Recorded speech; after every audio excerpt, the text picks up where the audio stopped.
My name is Dr. Annette Teijeiro. I am a physician. I am an anesthesiologist. My family has been in Nevada for over 40 years, and I have been a practicing doctor for the last 23. I chose to come back. I was offered an academic position, but I love my Nevada. However, we've seen a lot of changes in Nevada. Some of those changes aren't so wonderful.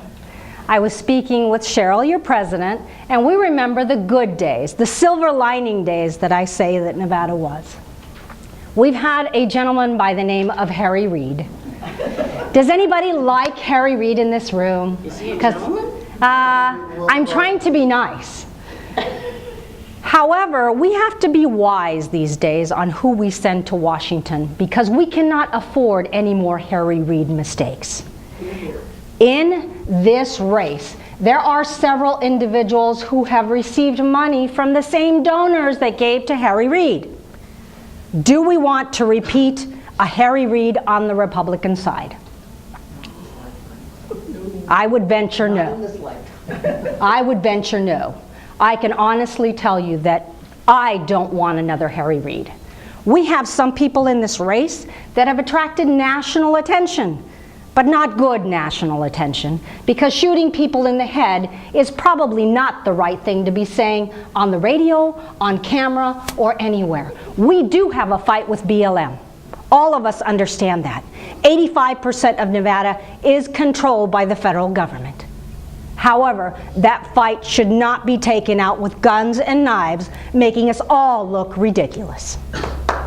Hear, hear. There are ways to do it the right way. I promise to do that. We have veterans in our community. We have a veterans hospital that is located way, way north, way far away from you. I believe that you need a physician to address Obamacare's repeal and replacement. I believe that you need a physician to address the veterans' health care issue. Because only a physician who has worked as a medical student and as a resident inside of that system understands exactly how we're imprisoning our veterans. We need to make the system better. We also have the doubling of Medicare population from 2010 to 2030, from 40 million to 80 million. And that doesn't include any disabled individuals, which, by the way, are increasing astronomically.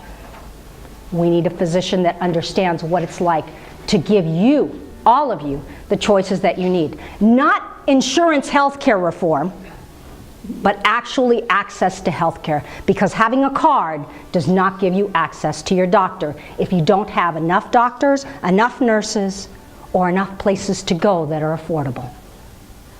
Enough with the games, enough with the shiny objects.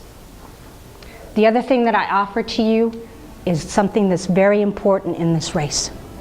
It's important up and down the ticket. Because I can open up this seat, with this seat, I can open up the entire conservative Latino vote. Because as I'm sitting here speaking with you, I am an American, born in US soil. But my father was Cuban, my mother's Puerto Rican. I am fluent so much in Spanish that at 16, I was translating legal documents from Spanish to English. I can open up that forefront for everybody in this state. No other candidate can offer you that. Does anyone in this room remember that Republicans were the first to elect a woman to Congress? I do, because I was here. Her name was Barbara Buchanovich.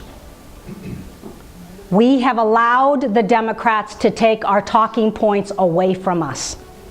We cannot continue to keep electing the same individuals that come here from other places and then come and run in Nevada because it's less expensive and people do not vet their candidates anymore, since we have the example of Harry Reid. We need someone who's homegrown. We need someone who has passion about this, someone who has the strength in adversity, coming from a low-income family to become a physician here. There is no corruptibility in this woman. None whatsoever. You won't find me being a John Ensign. God bless him, he's a wonderful man, but he was corruptible. You won't find me turning to Harry Reid and being his best buddy, ever. I know what he's done, and he's destroyed the future of many of us, including our children. We cannot afford that anymore. So if you want someone with passion, if you want someone with the experience that we need in this state and across the legislature, because I've done it for over 15 years, standing up for each and every one of you when it came to healthcare policy and education. If you want someone with that strength under adversity, someone who won't buckle when the times get rough, then I am your candidate to stamp out that horrible and terrible stigma that the Democrats have successfully branded us with. War on women, out the window with me. War on immigrants, out the window with me.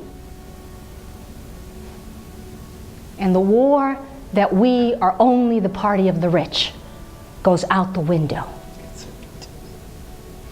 These are falsehoods that are being portrayed for all of us. No other candidate in this race can kick the Democrats' butts right out from here to kingdom come. So if you want someone like that, I would appreciate your vote. I would appreciate your volunteerism, because I am not a bought and paid for candidate. I do not have tons and tons of money coming from Carson City special interests. I am not Michael Roberson. Carson City special interest, that's who's funding him. Big money. I am not Danny Tarkanian. I am not funded from outside of the state for a huge portion of this race. I'm also not funded like he is from PAC money. I am not Michelle Fiore. I already told you I'm not going to shoot people in the head, but I am a very, very strong Second Amendment. My kids train at Front Sight. The whole family does. I have a CCW. I know and respect guns.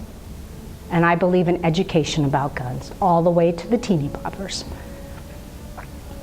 I am not going to speak to you with fancy rhetoric. I'm not going to do talking points. I have lived a fiscally responsible life. I don't need the talking points. So for everybody else that's here, I wish that you could have the experience that I have, because it's very wonderful being a Republican, but it's even more wonderful being a winning woman Republican. Thank you.